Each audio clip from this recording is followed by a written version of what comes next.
कर्मजं बुद्धियुक्ता हि फलं त्यक्त्वा मनीषिणः जन्मबंधविनिर्मुक्ताः पदं गच्छन्त्यनामयम्. बुद्धीने युक्त म्हणजेच समजूतदार पुरुष कर्म करून त्याचं फळ त्यागतात.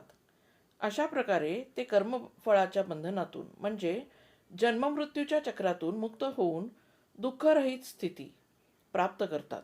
फलत्याग म्हणजे वैराग्य नव्हे, समत्व.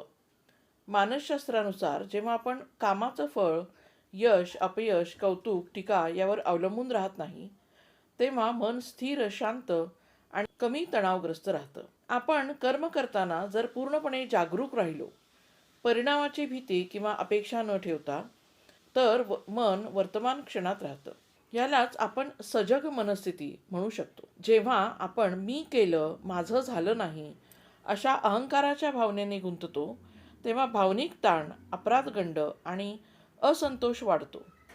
पण कर्तेपणाचा त्याग केल्यावर मन मुक्त होतं.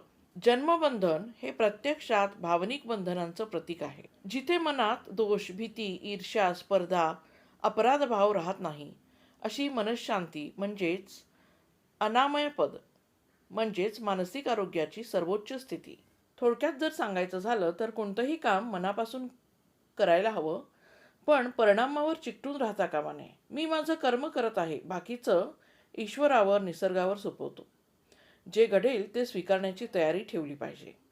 त्यामुळे एन्झायटी, परफॉर्मन्स प्रेशर आणि ओव्हर थिंकिंग कमी होतात.